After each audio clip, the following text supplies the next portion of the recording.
All right. So it's Wednesday, December 26th, and this is part 2 of our Christmas Money Workbook series. I'm definitely Christmased out, so I'm really glad that we're doing this. That was like enough Christmas for me. No more Christmas. How are you guys doing? How are things since the last class? Good. Charlene is giving thumbs up. People are nodding. More thumbs up from Kim. Cool. I'm awesome. Thank you for asking. Oh, good. How do you pronounce your name? Klesia? Klesia? Ecclesia. Where are you from? I am originally from Portugal, but I'm living in the UK at the moment. Okay, cool. Awesome. Okay, good. All right. Well, let's just continue with reading the book and see what we come up with. And I do hope that you guys will continue after class. My wish. Okay. So we're on page 29, top of 29 in this book where we left off. And I will read, and Connor is having connectivity issues, so we'll see if he comes on. If not, I nominate Carlina to read until he gets here. Awesome. Okay, actually, we do need you to read right now, Carlina. So. Okay, hang on, let me grab my book. Okay. One sec. Connor says, I have video issues, I've got to restart. See, okay, great. All right, well, I'll just read for both parts until you get your book. So can you say that again, please? Anything that seeks your attention about power? Yes. When you feel power is coming into you, you've already assumed that you have none. You have assumed. I love this part. I love the assumption part. You have assumed. What does that do for you? It diminishes you. Do not create from assumption. The assumption that money is power. Feel it. Money as power. Is that a solidity? Or is that only an interesting point of view? You make it so. If money is power, feel the energy of it. That is solid, is it not? Can you function as energy as solidity?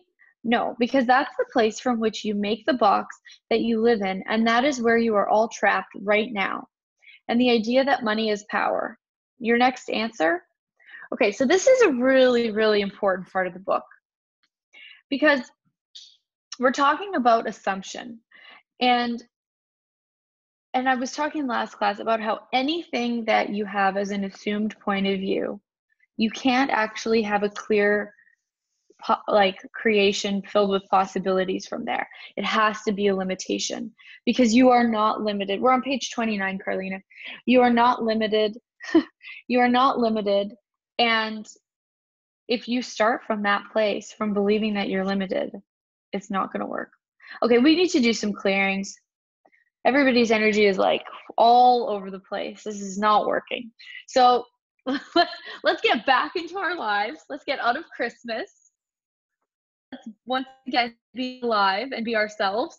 So everything that you guys are being that's not yours based on Christmas, will you return it all to sender with consciousness attached? Right and wrong, good and bad, all 9, pot and pock, shorts, boys, and beyonds. So how many objectives and reference points do you have for your family that got intensely reignited if you saw them, or even if you didn't see them during Christmas? And everything that is times a godzillion, will you destroy and uncreate it all? Right and wrong, good and bad, all 9, pot and pock, shorts, boys, and beyonds. So how many of you actually feel like you are in a dull Christmas comatose, in a coma? Okay, so will you give up your coma? Will you return the coma, the exhaustion, the death, return it to sender with consciousness attached? Right and wrong, good and bad, all 9, pot and pock, shorts, boys, and beyonds. And, that's so much better. And what energy, space, and consciousness can you and your bodies be to be the difference, the leadership, the greatness, the expansion, and the success you truly be for all eternity with total ease? And everything that doesn't allow that times a godzillion, will you destroy and uncreate it all? Right and wrong, good and bad, all nine, pot and pock, shorts, boys, and beyonds. What energy, space, and consciousness can you and your body be to be and embody the elementals and engage with them to create a totally generative reality and body beyond this reality with total ease? And everything that doesn't allow that times a godzillion, will you destroy and uncreate it all? Right and wrong, good and bad, all nine, pot and pock, shorts, boys, and beyonds. Everywhere you guys actually shut off your sexualness for the holidays, will you claim and own your sexualness back times a godzillion? Right and wrong, good and bad, all nine, pot and pock. That had the most energy, I think, out of everything we've done. That made my stomach turn. Everything that is times a godzillion, will you destroy and uncreate it all? Right and wrong, good and bad, all nine, pot, pock, shorts, boys, and beyond. So, what energy, space, and consciousness beyond this reality be? I can't even say it. What energy, space, and consciousness beyond this reality can you and your body be to embody the elementals to create a totally generative sexual reality beyond this reality for all eternity? And everything that doesn't allow that times a godzillion, will you destroy and uncreate it all, guys? Right and wrong, good and bad, all nine, pot and pock, shorts, boys, and beyonds.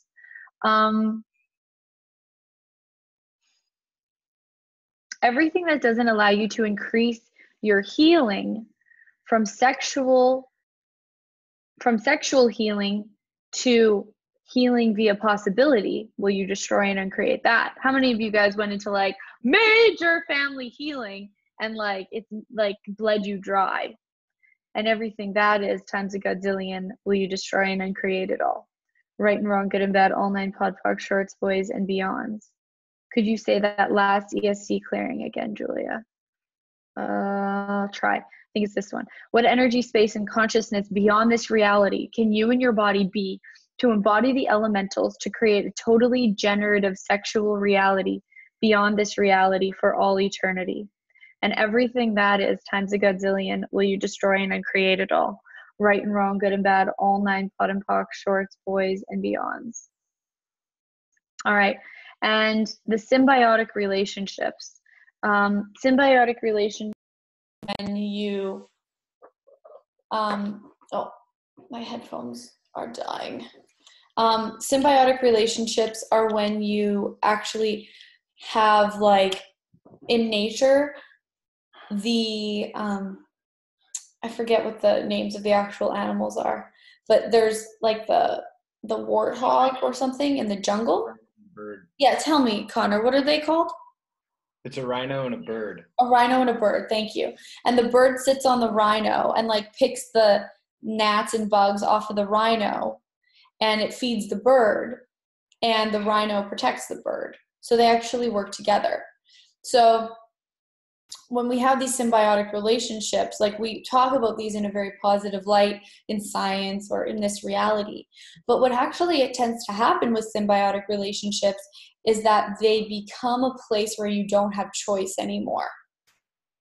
So they are mutually beneficial until they're not, until you're not judged properly by the other person, or until you don't do the right thing by the other person.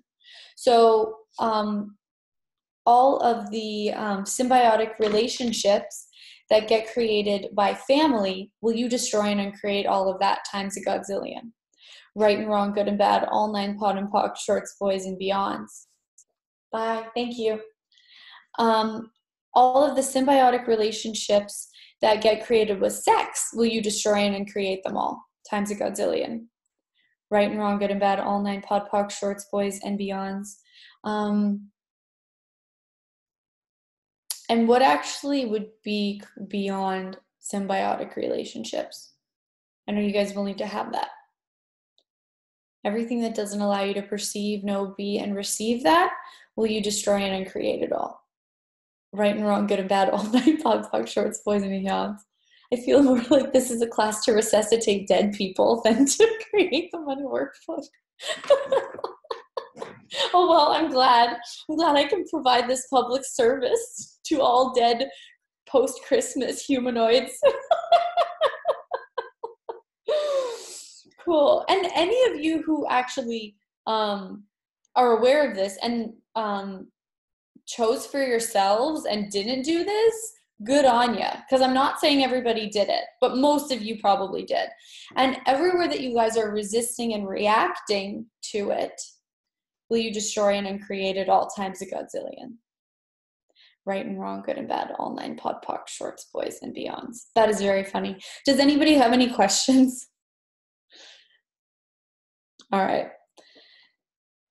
Oh, gosh. That feels so much better. I have a few more clearings first before we go back. So, what energy, space, and consciousness can you and your body be to embody the elementals and engage with them to create a totally generative reality and body beyond this reality with total ease?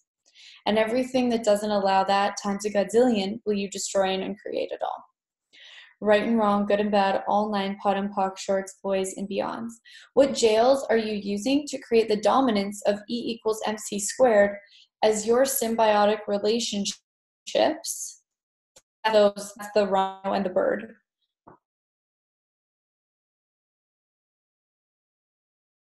With money, sex, and receiving are you choosing?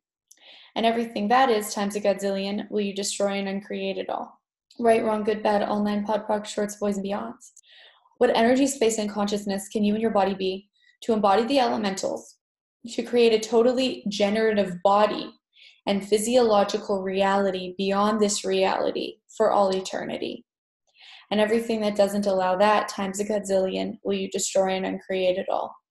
Right and wrong, good and bad, all 9 POD and POC shorts, boys and beyonds. And what energy, space, and consciousness beyond this reality can you and your body be to embody the elementals, to create a totally generative sexual reality beyond this reality for all eternity with total ease? And everything that doesn't allow that to show up times a godzillion, will you destroy and uncreate it all? Right and wrong, good and bad, all 9 POD and POC shorts, boys and beyonds. Okay, now we can start. Okay. Shruti says, wonder if we can get these clearings in writing. No, because this is a free call, I'm going to make you guys do the work yourselves. You can go back, you can listen to the recordings, you can pause it, you can write them out. The more that you actually get present with it and do it yourself, the more change that you'll get. So if you want these clearings, I'm going to ask you guys to get them yourselves because I know you'll be better off in the long run. Cool.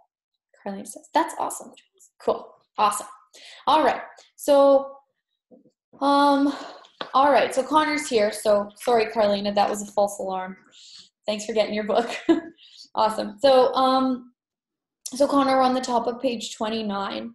So let's read through and, you know, let's get through some of the book. And also, I do welcome any of your guys' questions that you have. Please keep them like generative and not like, my financial reality is a total mess. Can you fix it for me right now, Julia? That's not going to contribute. But questions that you have, things that you want to know, things that you've been wondering about, I'm totally open to that. So, so let's read and we'll pick out the important parts and see what we can create in the next hour and 15 minutes.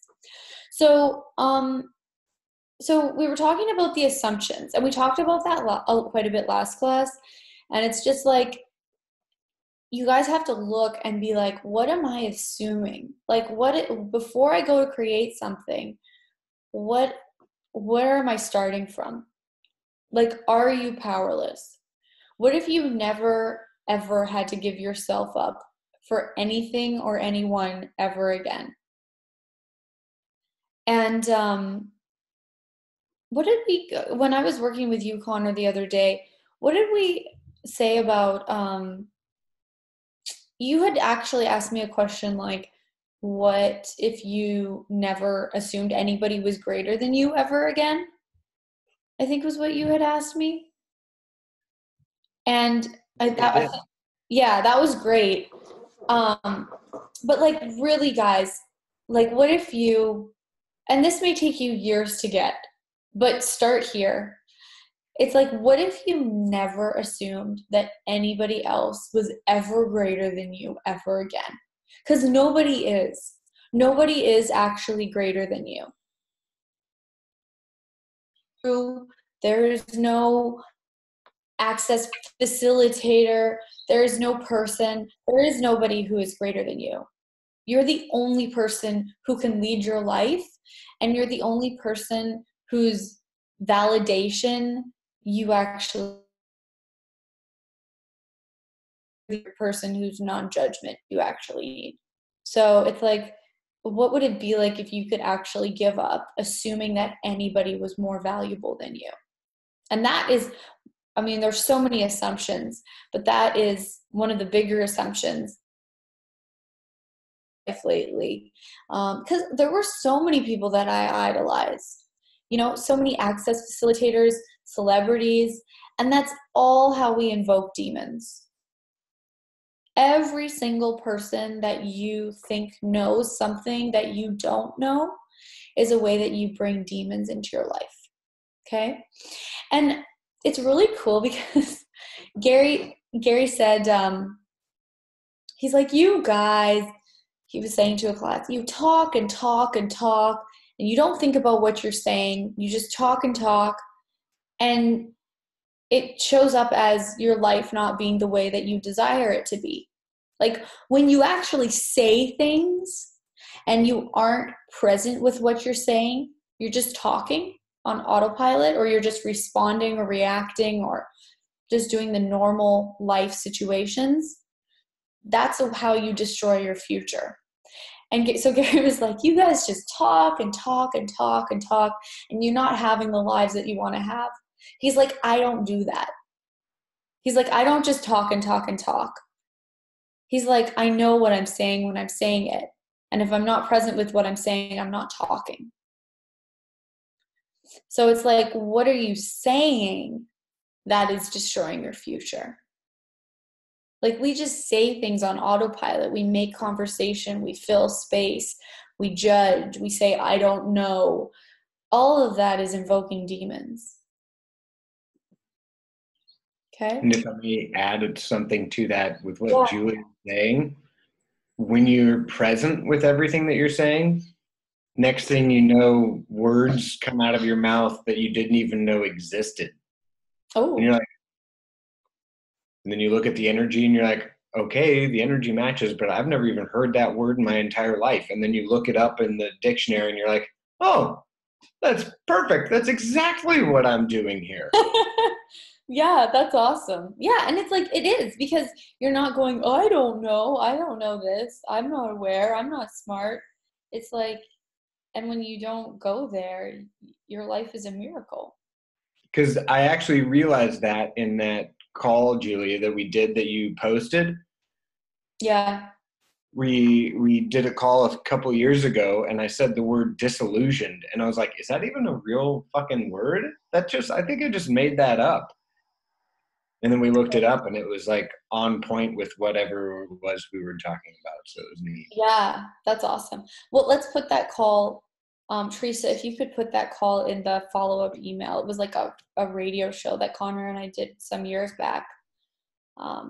Teresa says yes with an exclamation mark. Awesome. So you guys can listen to that call. It was a really cool call. Awesome. Cool. Thanks, Connor. Yeah, Julia, you're incredible. Oh, amazing. Thank you, Connor. I'm so glad. This is just so cool. My life has gone so far beyond what I ever thought my life would be. You know what I mean? And it's like, and there are so many like ideas and points of view and dreams and fantasies that I had. And like, none of those have really come true. And like, those were what I wanted to come true my whole life.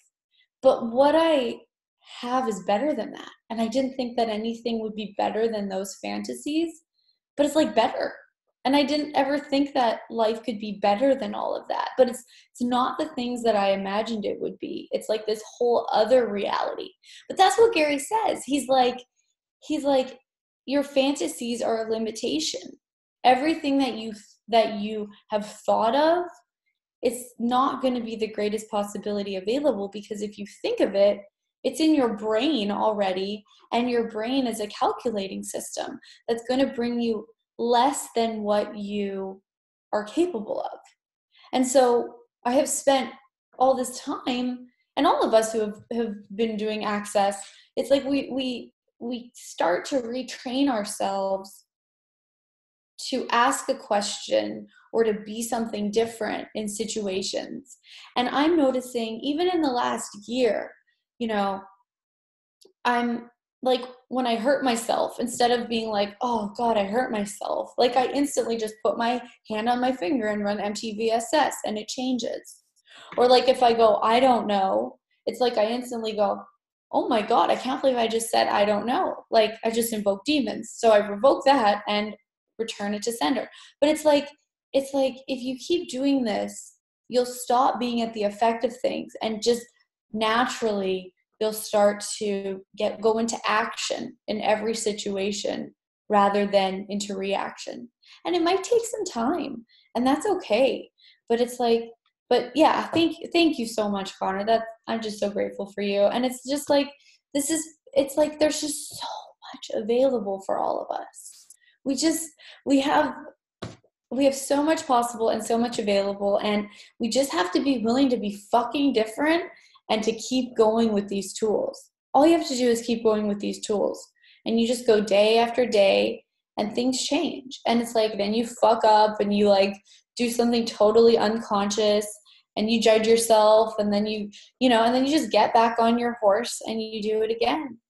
So, and things do change over time. And I think that, like, I mean, sometimes it just seems like nothing's changing, but it's like every single thing that you put in, you will get out of it.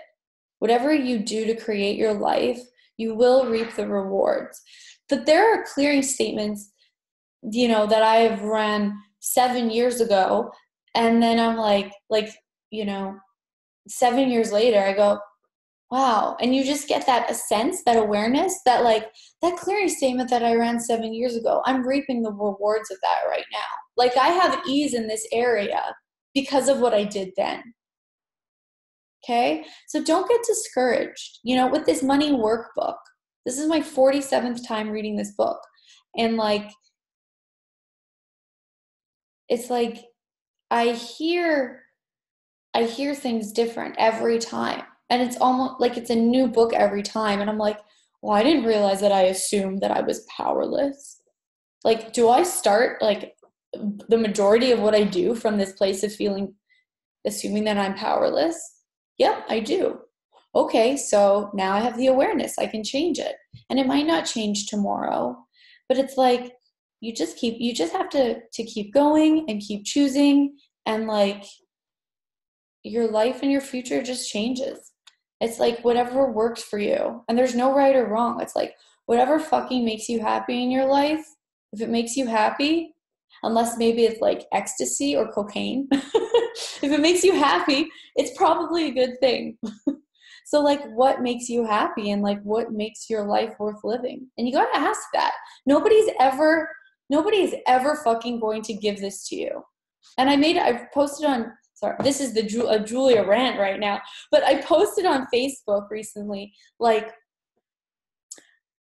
how I realized, you know, that nobody is ever going to give me happiness.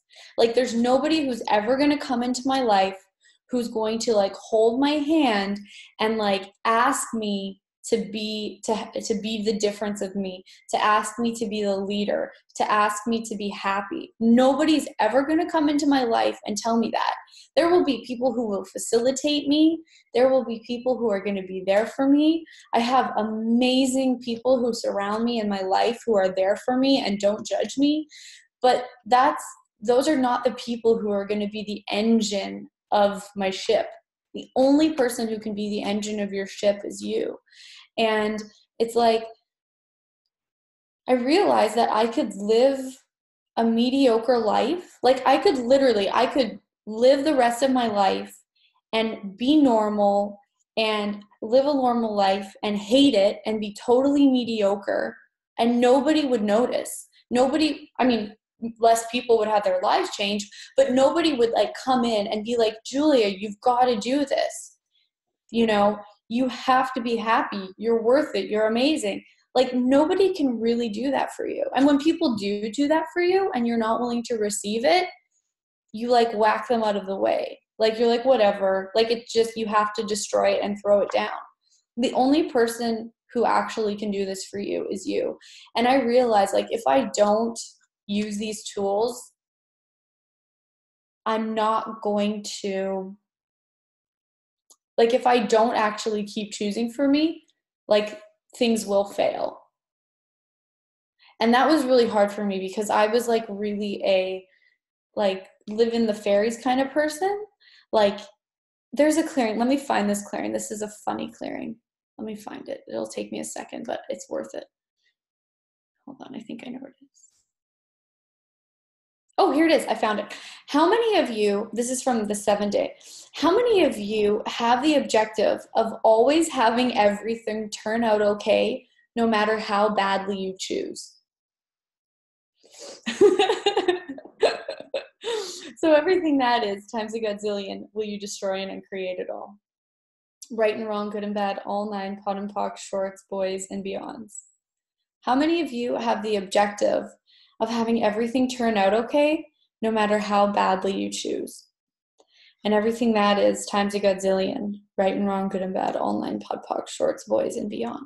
And I realized, wow, if I don't choose, like, it's not going to be okay. It's not, my life's not going to work for me. And nobody is going to come in and like mitigate that and stop that. I actually have to choose this for myself. And, but it's okay. It's like, it's not that hard. All you have to do is just want to be happy and want to be greater and do it and just use the tools. So Tanya's saying, Julie, you're awesome. I have to slip off the call. Okay, cool. Thank you for the contribution. Awesome. Cool. All right. So Albina says those rom-com movie imprintings. Exactly. It's not pretty, the long-term effects of romantic comedies. All right. Okay. Connor, are you still there? Perhaps. Yeah, right. I'm here. I moved cool. computers. Okay, cool. All right. So we were talking about assumption before we got on to all that. But it's like, okay, I'll just read this.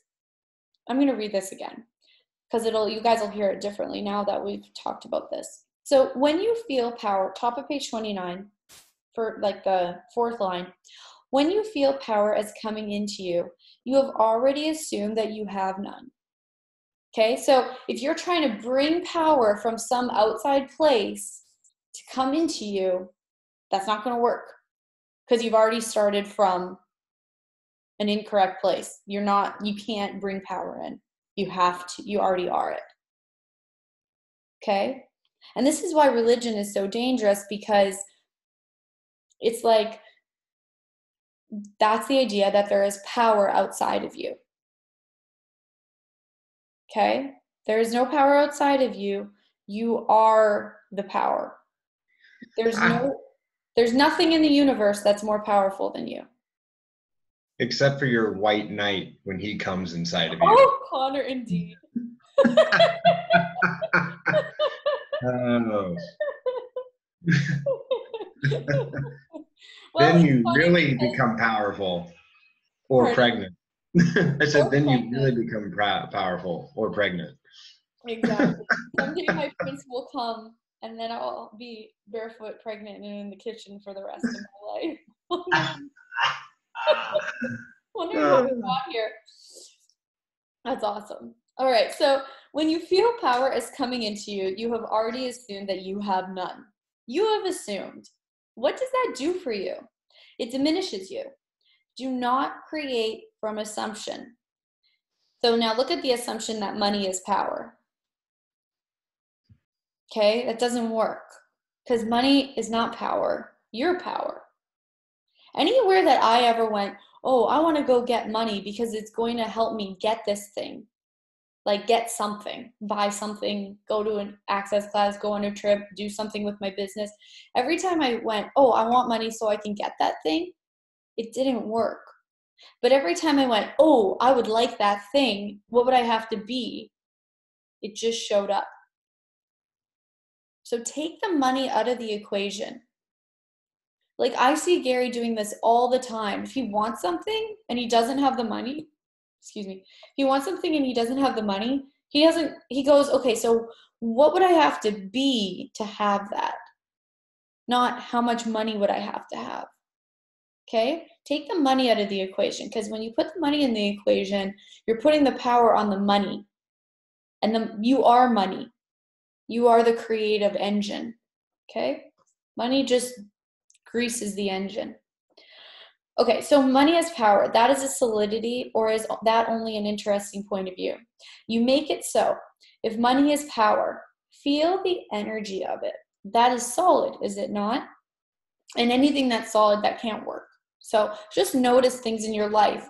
If they feel solid, it's not true for you. Only lightness and movement is true for you, not solid. Okay, can you function as energy at solidity? No, because that is the place from which you make the box that you live in, and that is where you are all trapped right now, and the idea that money is power. Your next answer?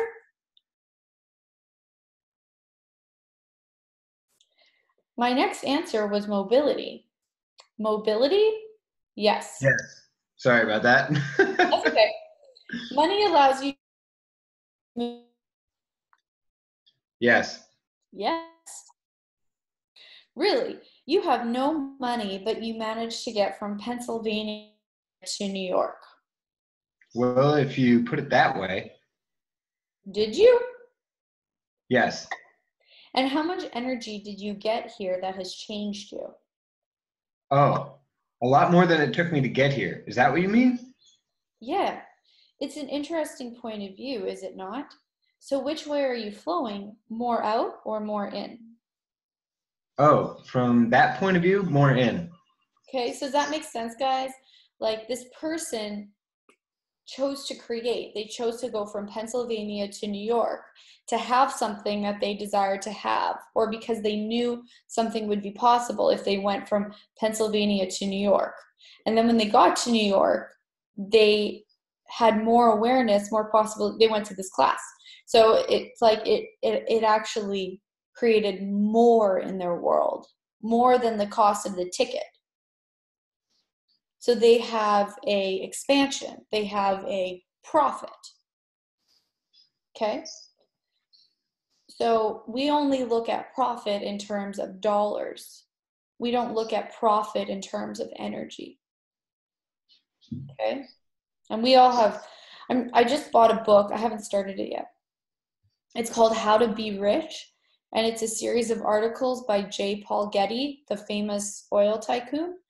And I'm just starting to read it, and I'm like, oh my God, I have so many judgments of this guy. But it's like every judgment I have of him is something that I cannot receive. So I'm going to read through this book and pock and pod myself. But it's like, if you had that money, you're not going to do the evil that most people do with money. But it's like, do you trust yourself? Do you actually know that you wouldn't do that? Do you trust yourself to know that you would actually create a greater world?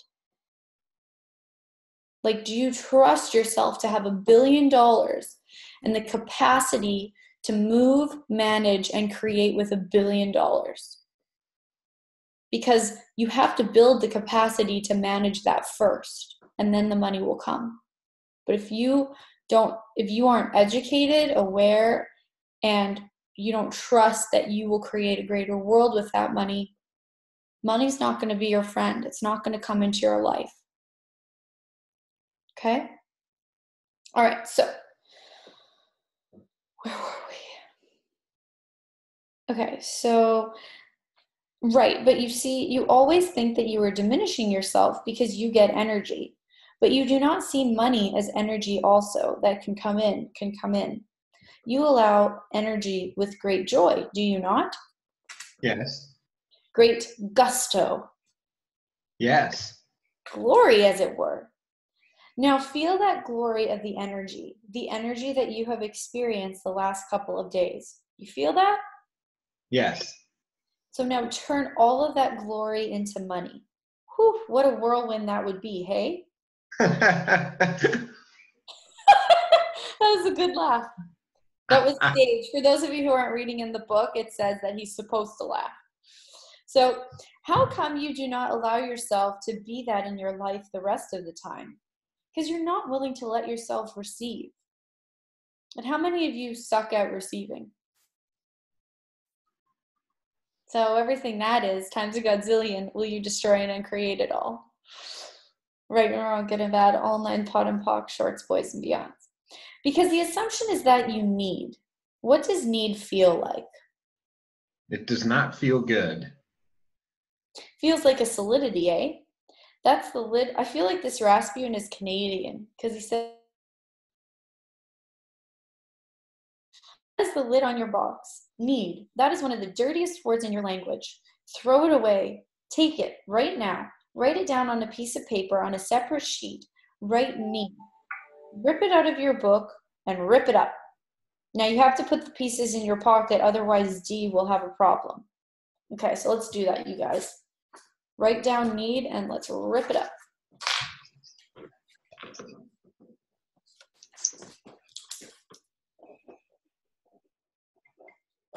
And I'm, okay?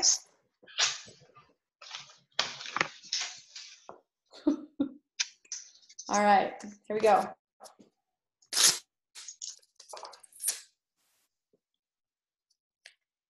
Get it, get it. Yeah. Awesome. Ow, my foot, I fell asleep. Okay. All right, so, good. How does that feel?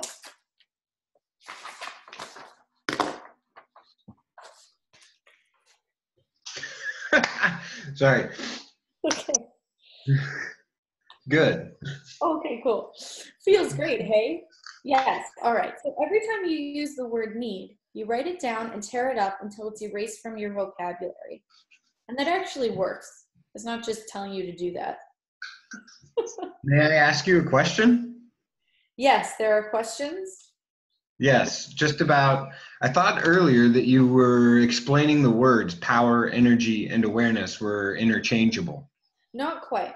If you make them significant, you have made them a solidity. You must keep them as energy flows. Power is energy. Awareness is energy. As knowing with absolute certainty, no doubt, no reservation. See? I mean, look at that. Look at that sentence. Power is energy. Awareness is energy. As knowing with absolute certainty, no doubt, no reservation. Like, we don't have that. We were not taught that. Our parents didn't show us this place where we know everything with absolute certainty. Like, you didn't have a guide. You have to be your own guide for this. And sometimes you need to walk, but you never have seen somebody walk, so you don't even know what that is. Like, this is a whole different reality that we're creating, where there are no examples for people like Gary or Dane, who, or Brendan or Simone, who have an awareness of possibility and be this, but we're taught that everybody is like becoming them or duplicating them. That doesn't work either. You can't duplicate anybody. Wait, I think did I just cut out for a second? Okay, I turned off my video. Yeah, Susan says education doesn't do that either. Yeah, teach knowing. Yeah, we're not taught this. And then you like go to church where you're like, you know nothing and you have to love God and you will be a damned sinner if you don't do this. Yeah, it's like that doesn't, I mean, there's no guide for this, you guys. The only person who's going to be able to show you this is you, just asking questions. That's it. And that's why I like Access, because it's like, this is not do step A, B, and C and you'll get this way. Like, yeah, if you read the money workbook, it'll get you to more awareness. If you use the questions, it'll get you to more awareness, but they're not designed to get you to like be like somebody else. They're designed to get you to be the brilliance of you that is unlike anybody else. You're the only one who can question to that. And the way that Gary created Access was questioning. He's like, just because this person told me such and such limitation, is that really true? Like, he didn't believe people. He questioned them. Now, what crazy limited crap about your powerlessness have you believed that's destroying your life, living, and future? And everything that is, go for it. In right, wrong, good, bad, pod, poc, all nine shorts, boys, and beyond. Yeah. So it's like power is energy. Awareness is energy. As knowing with absolute certainty, no doubt, no reservation. Well, you're taught to doubt. You're taught to be reserved. You're taught not to know things with absolute certainty. Okay? But now you have a different choice. You've got tools. Okay? So if this is hard, don't judge yourself. Everything in your entire life has been the antithesis to what we're talking about. Julia, can I ask a quick question? Yeah. It has to do with that part of being reserved, because for me, being reserved means something different, but it seems like you've got a different awareness about it. Can you please expand? Well, the way that I'm talking about it is no reservation is like similar to no doubt. Like not being hesitant in what you know. You know, not being reserved in what you know as a being. Like, how much power do you really have? Like, do you guys have reservations about the level of power that you are? Hell yeah. A lot of reservations. You'd be fucking shooting lightning bolts out of your middle finger if you didn't have reservations. You'd be creating totally beyond this reality things that people in this reality can't even imagine. But we're reserved about that power. We don't know that we have it. When we are told, you know, when we read these books and things that we have it, we go, is that really true? Is this a cult? Is this crazy? Am I wrong? Well, we're just saying that you have all the power in the universe. That there's nothing wrong with you. There's never been anything wrong with you. And that you have a level of greatness that your parents couldn't identify. Nobody around you could identify.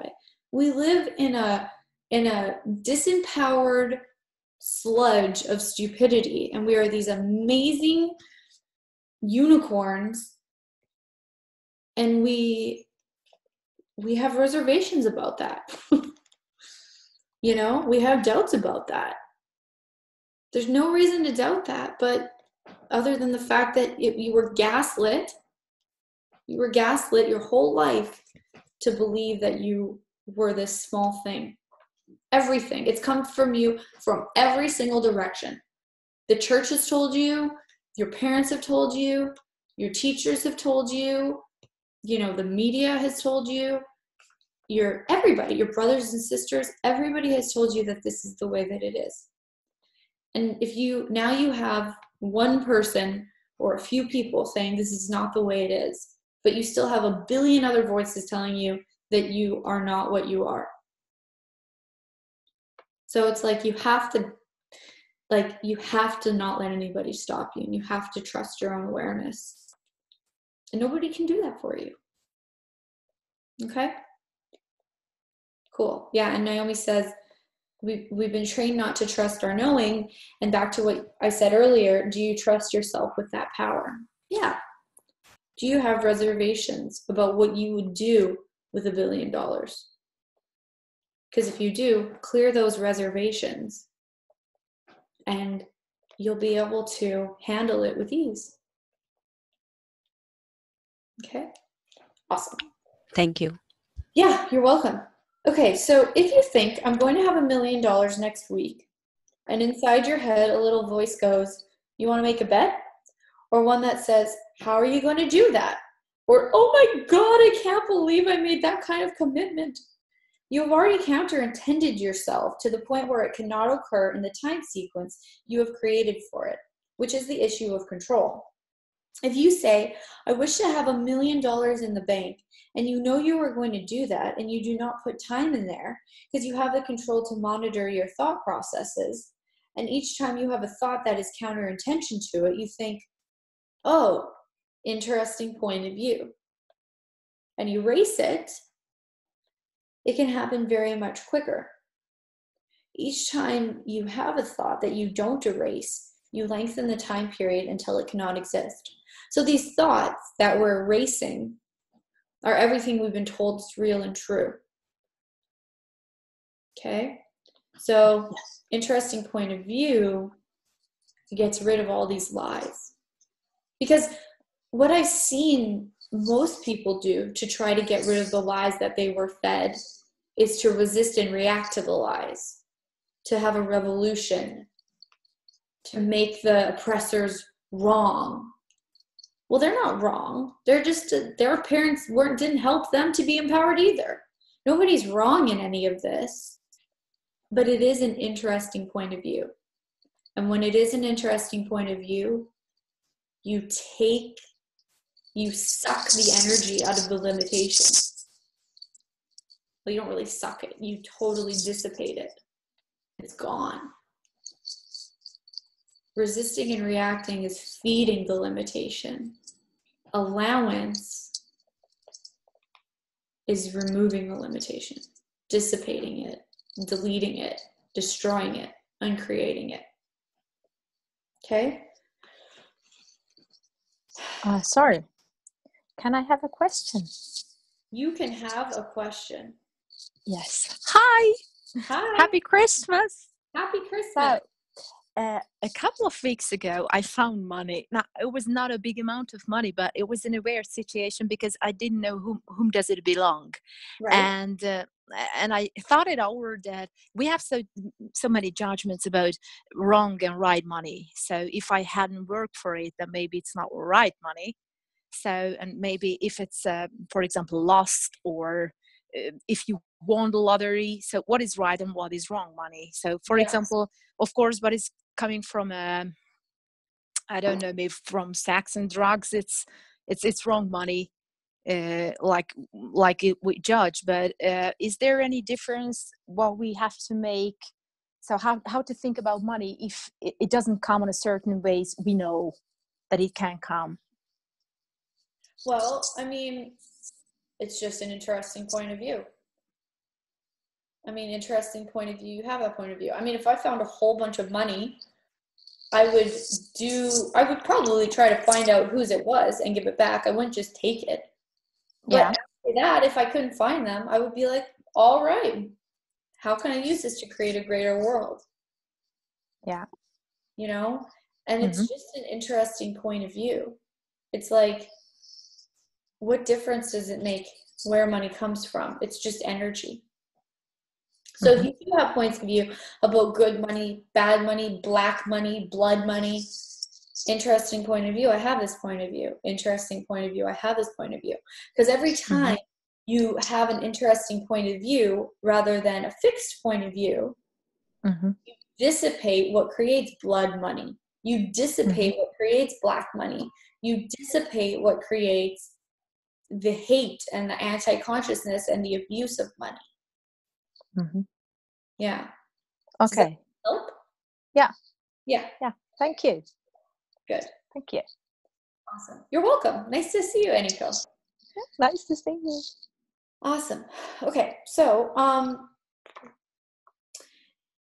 you chip away from it. You see, if you look at it from a foundation purpose. Okay. So let's look at this from a foundation purpose.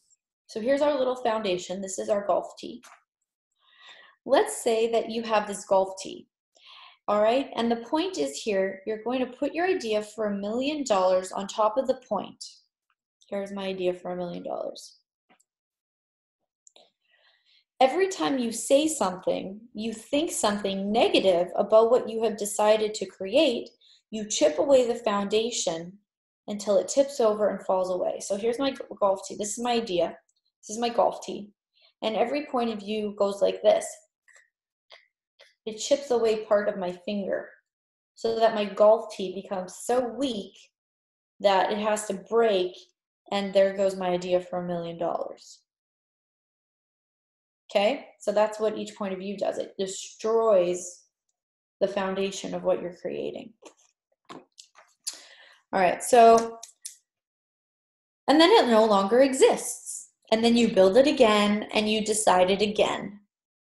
But once again, you have started to chip away continuously. And you wouldn't believe the amount of people who ask for what they desire, get it, but aren't willing to receive it. They send it back. I'm sure you have all done this a bunch of times. It's like we know something's going to create greater, but usually if something's great enough for you, when it comes to you, it seems like more than you can handle. So you will return it. You don't want it. You don't want the thing that you asked for. Okay? So, or Susan says it's more than I deserve. Yeah. So everything that is, and everywhere you guys have returned what you've asked for, will you destroy and uncreate it all? Right and wrong, good and bad, online, pot and clock, shorts, boys, and beyonds. Can I ask a question, Julia, for my own clarity? Yeah. Because it's talked about in this book for everybody else, is the word want. As you're talking about that, as you're bringing up, like whenever you actually receive that which you want, you return it. And I'm just like, is that also because of how much we've created our realities around want, such that you have to lack in order to desire, in order to create? So the second you no longer lack, all of a sudden you can't even have it, because in order to actually have it, you have to lack it, which is this dichotomous universe of you can't have in order to ask for more, and so on, if that makes sense. Yeah, exactly. And it maintains this thing that we all really like this, it maintains this constant state of conflict, and it maintains this total inability to move. And we don't want to move, and we don't want to create. So the way to do that is to maintain this exactly what you're describing, this constant state of lack. Yeah. So that you can, and most people desire, I mean, if you're here on this call, if you're looking at having a different reality, then you maybe want more, or maybe not. It's like if you,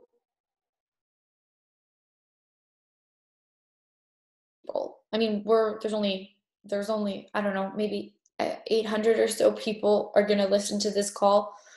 And it's like, that's 800 out of the world. And then there are more doing access who desire more, but it's like, that's such a small amount. And then we look at the people who aren't willing to have more, whether they want it or not. It's like, we want to maintain just this total, in this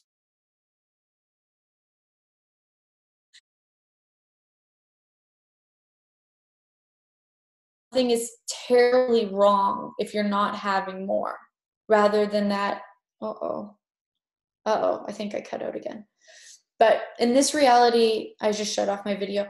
In this reality, you're supposed to believe that if you don't have what you want, something is totally wrong. So we have to maintain this total sense of conflict so we can't move anywhere. And if you're willing to have more, right now, some of us have inched our way forward, but it's like, what would it be like if you knew you were total power? So yeah, I mean, I think awesome. If you do want it, you can't. That would break apart the lack that you have to maintain. So cool, awesome. Alrighty. The balance of it on the point, you must get the point and keep it there as a note that it is already in existence. And that eventually, in your sequence of time, you'll catch up to what you have created. Have it. Is it yours? Excuse me. All right, we go back to your number 2 answer, mobility. What is mobility? Moving your body around? Connor's muted. He said, well, I meant it that way. I did say that. You meant it as moving the body around, or you meant it as freedom? Well, both. Both? Yeah. Okay, well, once again, the assumption is that you do not have it. Okay, so you guys even look at this assumption, the assumption that you do not have it. What if you assume that you don't have, that you have? And everything that is times a godzillion, will you destroy and uncreate it all? Right and wrong, good and bad, all 9 pot and pock, shorts, boys, and beyonds. Okay, the assumption is that you do not have it.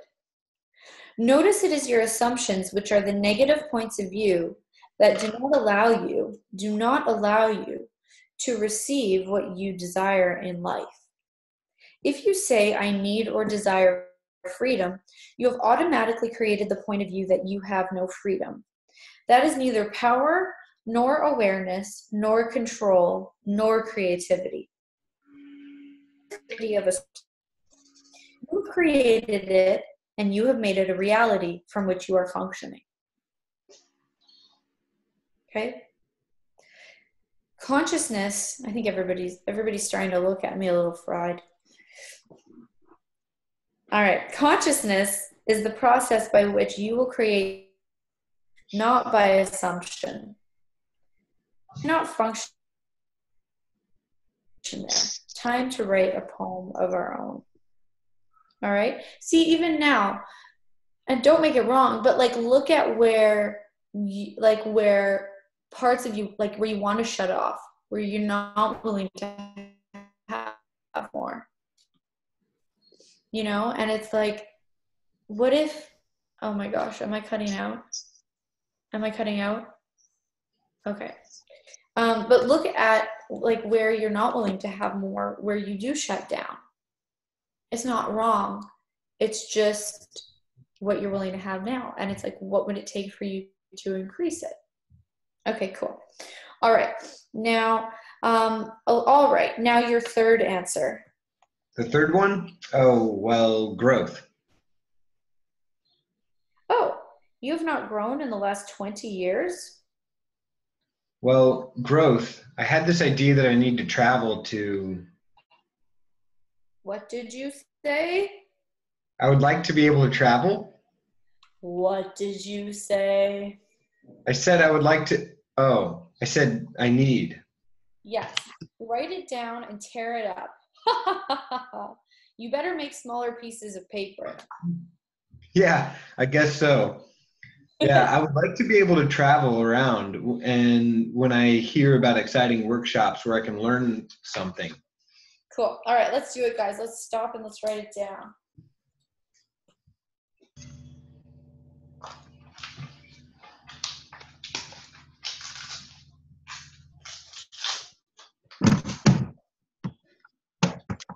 Okay. Write it down and tear it up. I'll turn on my camera for this.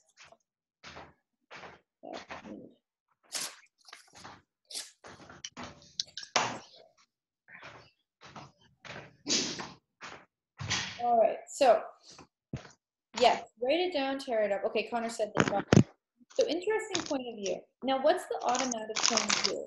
The assumption from which you are functioning, that I cannot afford it. Okay, so how many assumptions do you have about what you can't afford? Because like I said before, if you put money between you and what you can have, then you can't, I mean, it doesn't make any sense to the universe. So you can't have something if you put money between you and what you can have. Okay? So if you put money between what you and what you can have, it's like that's the assumption that you cannot afford it if you don't have the amount of money. Okay?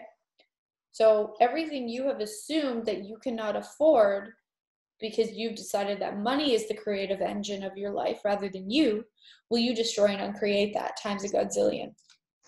Right and wrong, good and bad, all 9, pod, poc, shorts, boys, and beyonds. That I don't have enough money. Feel your energy. Feel your energy. What does that feel like? It feels very expanded right now. Good. But when you say that you can't afford it, what does it feel like? When I say that? Yeah, when you assume that you do not have enough money. Oh, it feels diminished. That feels... Good. So, do you have to function from that place anymore? Hopefully not. Hopefully not. Interesting point of view. It sure is. Consciousness. Every time you feel like that, wake up. When you feel like that, you are no longer being true to yourself. You are no longer being power, awareness, control, creativity, or money. All right. So anybody have any points of view about what money is for them? That they would like to have some clarification about their assumed, I'll say it again, assumed point of view? Yes. Yes. My first one was cosmic fuel. Cosmic fuel? All right. Is that what you truly believe? And what's the assumption behind it? That you have no cosmic fuel?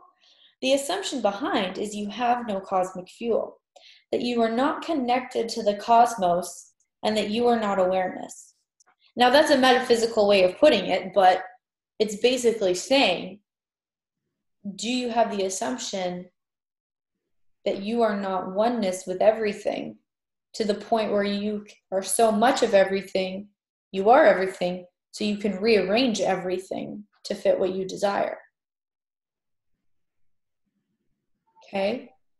Do you want to be a little pipsqueak who can't do anything, who has to lay in bed with their night mask on going, oh, I can't?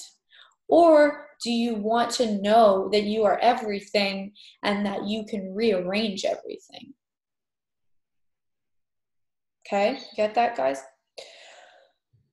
Okay, so are any of those things true?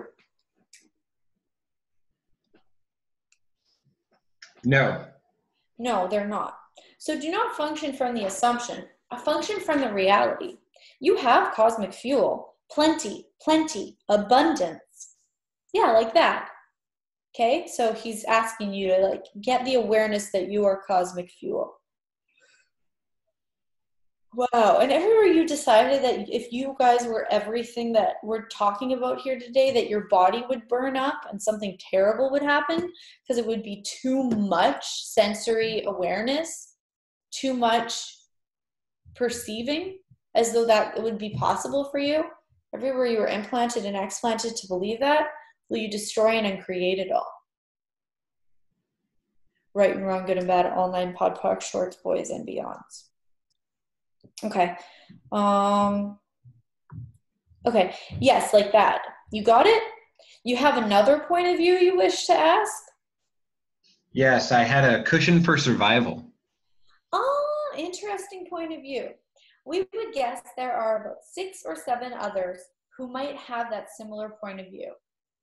Now, what's the assumption from which you are functioning there? There are actually 3 in that particular point of view. Look at them. What do you see? What are you assuming there? Number 1 is that you are assuming that you will survive or that you must survive. How many billions of years old are you? 6. At least. So you have already been surviving 6 billion. How many of those lifetimes have you been able to take your cushion with you?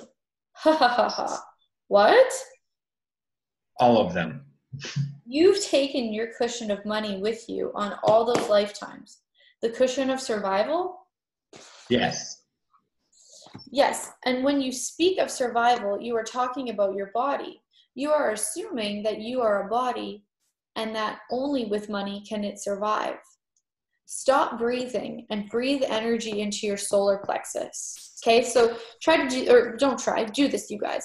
Don't breathe through your mouth or your nose. Breathe energy in and breathe energy out.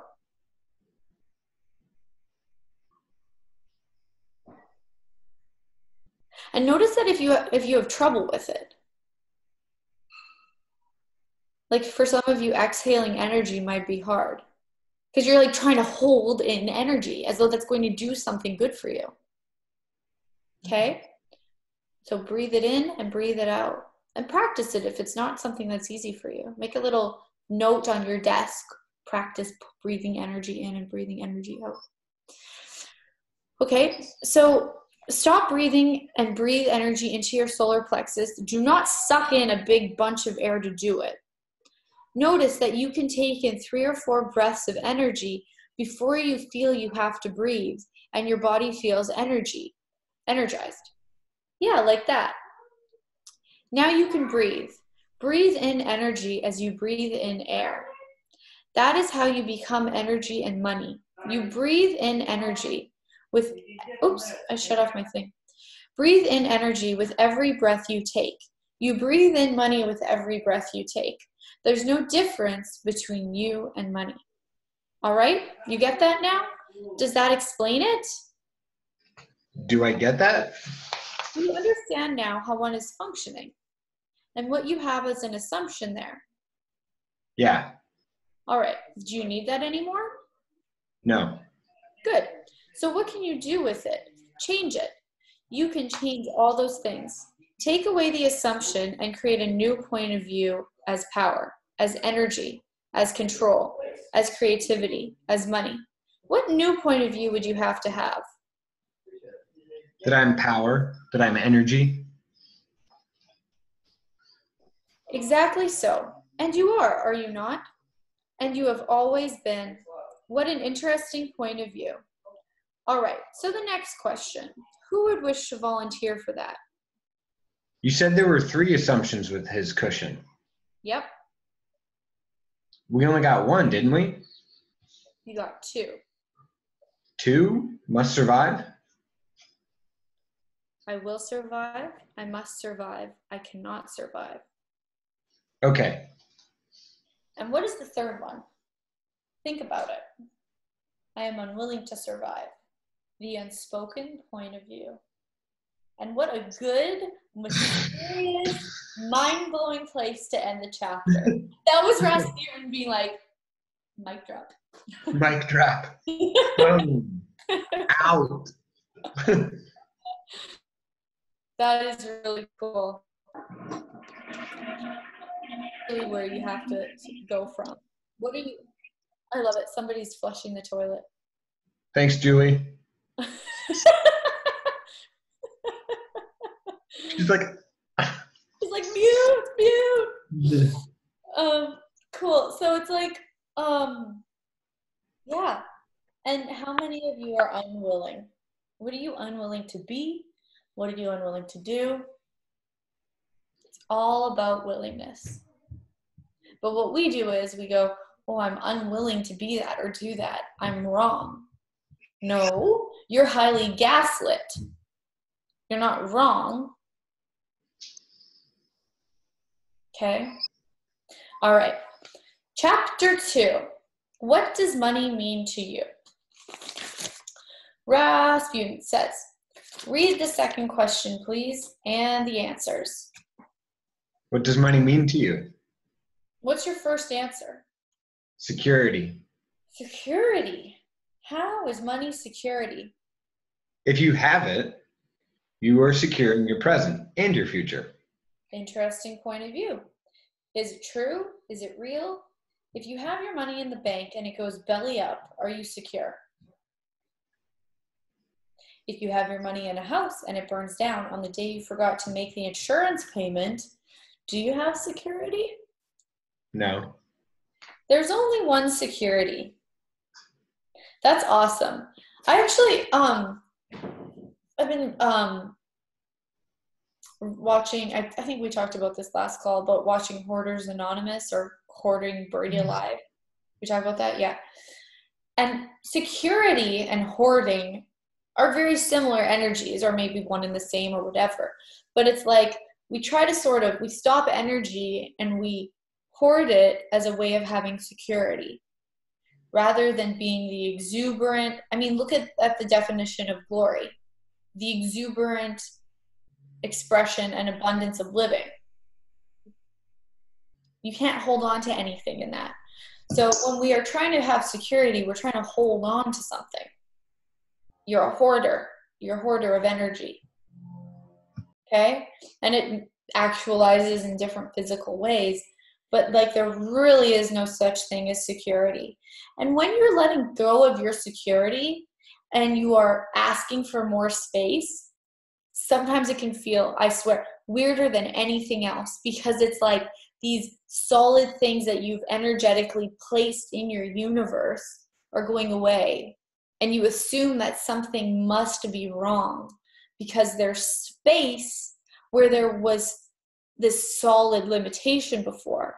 But you've never been without the limitation that you can remember. So when it's gone, you assume something is wrong. And that takes a lot of courage to let go of those solid things in your world. But that, it's like security is not going to work for you as an infinite being. Okay? So, so there's only one security that you have, and it's not money that creates it. The security is in the truth of you as a being, as a soul, as one of light. And from there you create. You are power as energy. As power, as energy, you have the only true security that there is. Okay? Awareness is the only security. Moving fast is the only security. Being you is the only actual security. And when you're not being you, when you try to slow things down to be secure, it feels like you want to die, because slowing yourself down as a humanoid, it hurts. It's not fun. Okay?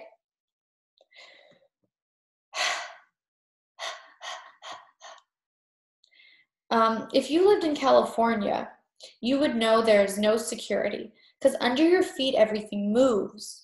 But here on the East Coast, you consider the ground to be secure, but it's not. That which you call the world is not a solid place. It is but energy. Are these walls solid? Even your scientists say no, that the molecules move only more slowly. That's why they appear to be solid. Okay, so if you're moving slowly, you'll be more solid. And you are the fastest, quickest energy on the planet. Are you solid, secure? No, you are space between a bunch of molecules that you have created and formed to the appearance of solidity. Is that a security? If you could be secure with money, could you take it with you when you die? Could you manage to get a new body and come back and get it next lifetime? So is it really security that you buy with money?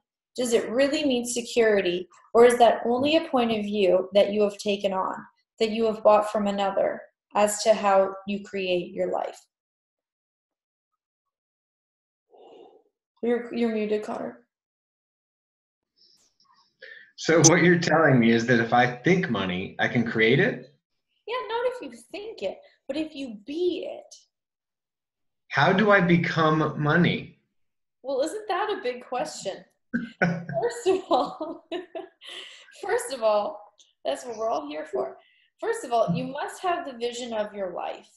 And you do that by I am creativity. You are creativity as a vision. You are I am power as energy.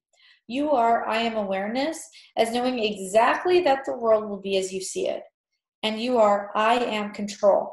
Not in a vested interest in how you get there, but in the awareness that the universe will move the cogs to bring about your vision if you maintain your power and you maintain your awareness in alignment with what you do.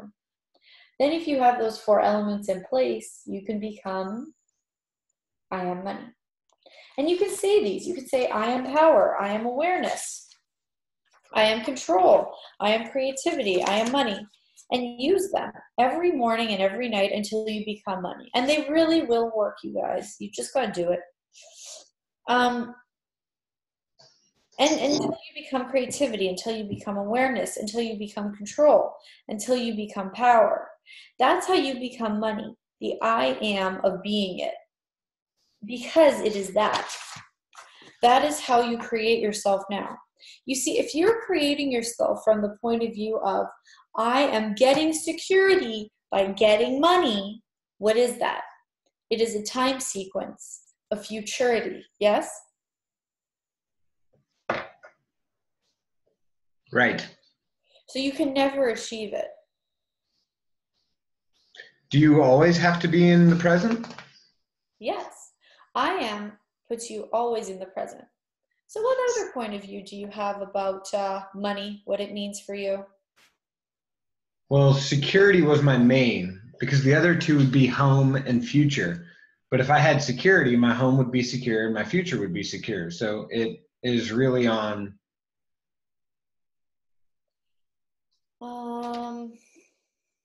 Really? Is that really true? No, it's not. I understand what you just brought me through as my first need for security. Yes, good. I understand the I ams. Yeah. Anybody else have a point of view that they wish some clarity on? Happiness? Happiness.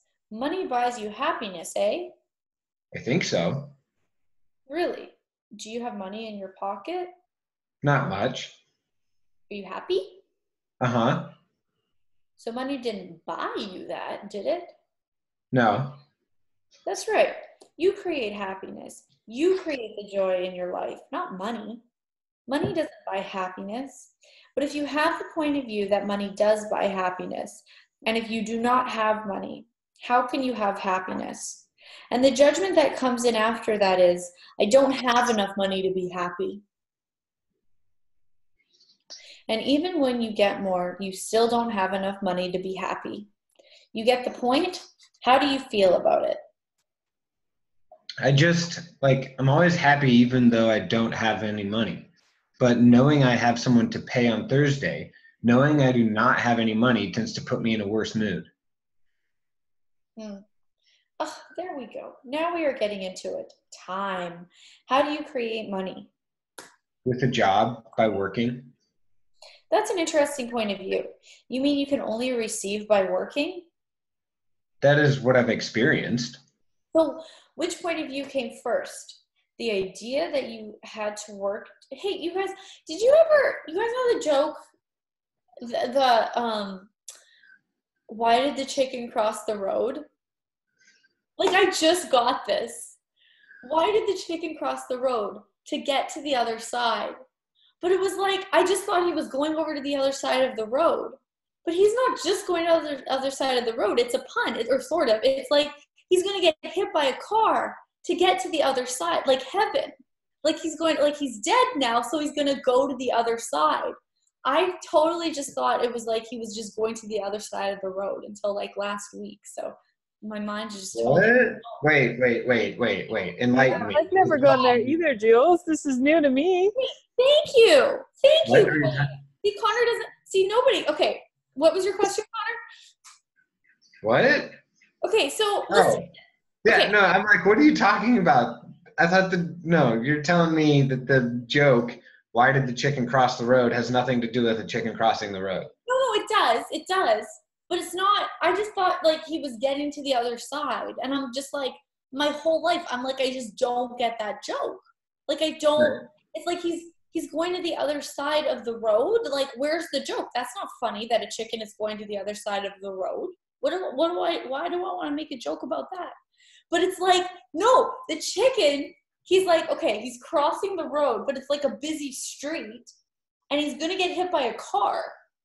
So he crossed the road. It's like chicken suicide. He crossed the road to get to the other side, like heaven, like he's crossing over.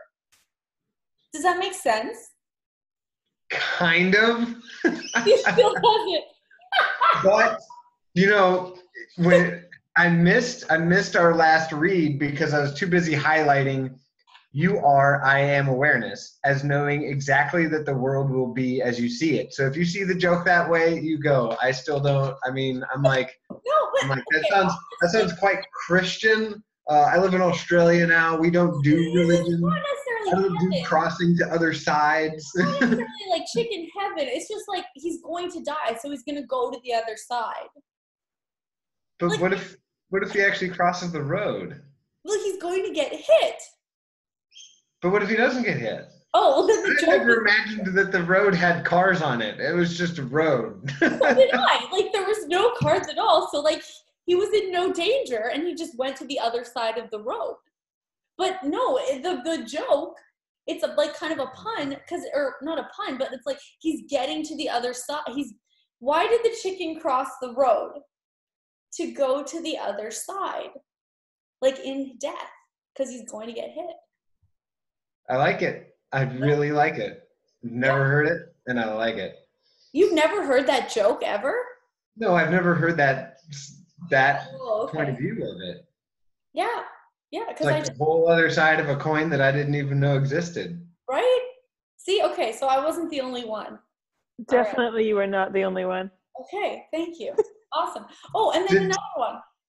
You guys are just too fried anyway, so I might as well just talk. I think you just created that one. I'm not saying I think no, like Julia, this might not be a thing where you're like, oh God, I was stupid before and now I'm not stupid. I think it might be like you just created a whole new meaning to that joke. Maybe. I kind of like the analogy, but it is brand new in my world. Really, like chicken crossing the road was only funny after you've heard it 10,000 times and it becomes stupid, but then it ends up getting funny.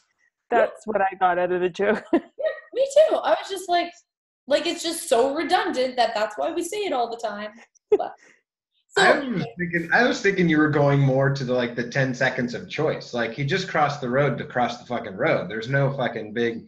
It's not like, why did you make a lot of money? Oh, so I could do this and that and the other thing. No, just to fucking make a lot of money, period. Boom. That's what I thought the joke was. I mean, you can take the joke. I mean, we can get metaphysical and we can take the joke any direction we want to, but I think it was originally intended for he's going to go to the other side because he's going to get killed.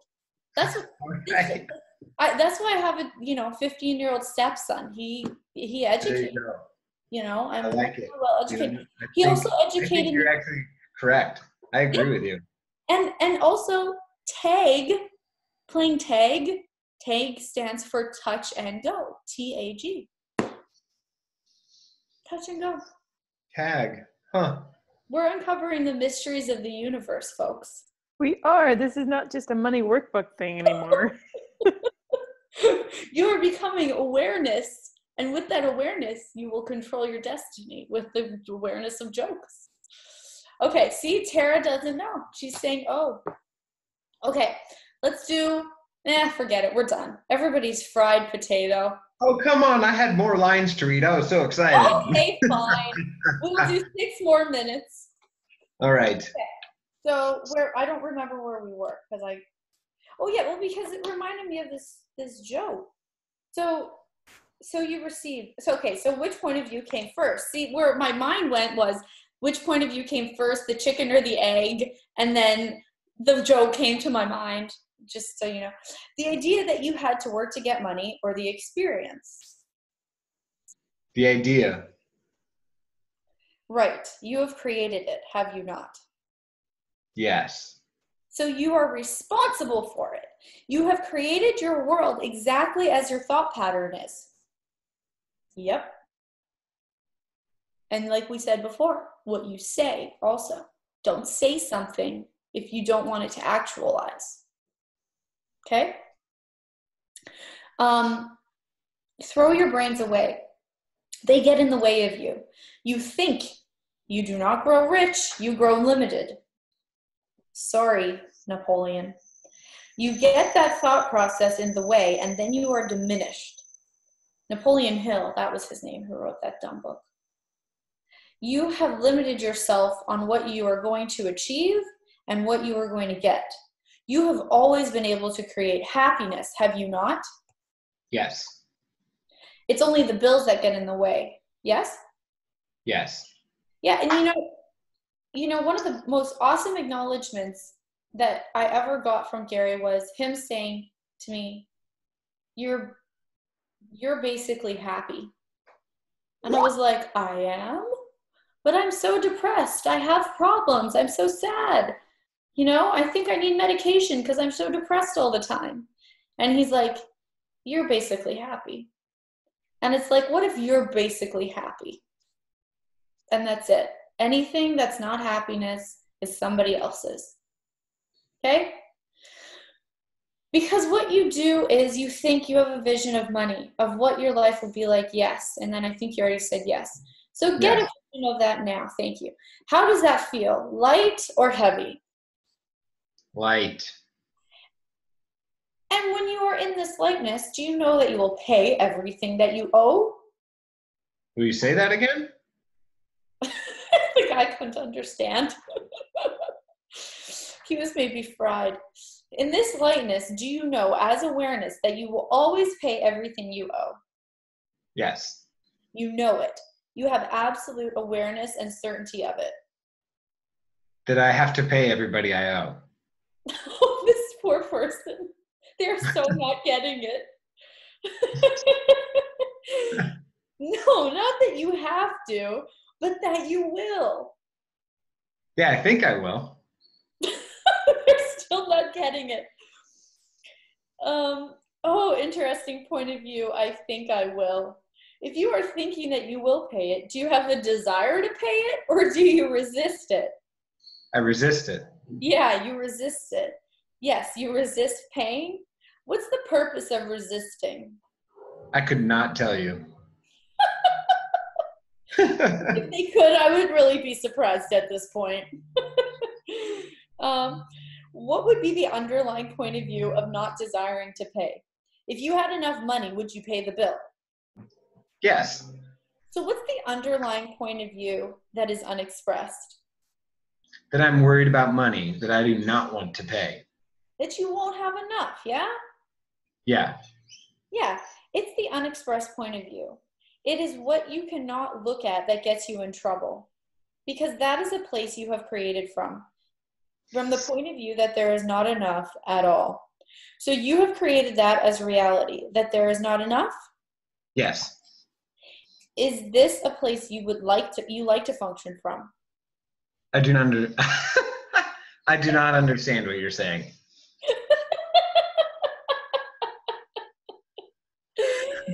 You like to function from not enough. Yeah. So what's the value of choosing not enough? There is not any. There must be, or you would not make that choice.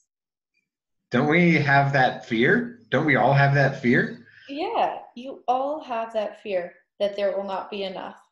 And you all function from the certainty that there will not be enough. And even after intensive Christmas money workbook, how many of you still function from the certainty that there will not be enough? And everything that is times a godzillion will you destroy and uncreate it all. Yes. Right and wrong, good and bad, all the bottom part, shorts, ways, and beyonds. Which is why you are looking for security, and you're being a hoarder, and why you are all looking for happiness, and why you are looking for homes, and why you are looking for future. When in reality, you have created every future you have ever had. Every past, every present, and every future is created by you, and you have done an impeccable job of creating it exactly as you think it. If you think there's not enough, what are you creating? Not enough. And this will be the last thing we read. Exactly so. There's not going to be enough. Now congratulate yourselves on such a good job. You have done an impeccably wonderful job of creating not enough. This is a very dismal note to end on. Congratulations. You are very good. You are great and glorious creators. And it's actually not dismal. It's great to know where you're not creating. Like really, it is such a gift. Because if you can be present with where you're not creating, then you can actually create something from there. If you lie to yourself and you go, oh, I shouldn't have this place where I'm not creating, you still are inactive. You cannot move. You cannot do anything. All right. So are we doing this more? Are we finishing the book? Are we? Well, Carlina has a class starting January 18th. Carlina, how many is your series? How long is your class? Thanks, Jules. Actually, it's a 3-month series. So we're going to read the book, and then we're doing a little bit different because it does take so long to read the book. So what we're going to do is ask everybody every week to listen to the recording of the reading. And then we'll do a 1.5-hour call where we actually facilitate just like you guys have been reading out. So we're doing it completely different, but you're going to get so much more out of it because you still have to read the book or listen to the recording every single week. So you hear it, and then we get to actually play. Awesome. That's brilliant. That is so cool. Awesome. So Carlene is doing that. And I'm going to do like one of my 30-day things, I think. Like where we just read the book every single day for 30 days. And I'm not sure when we're going to start. And it'll be 30 minutes a day for 30 days.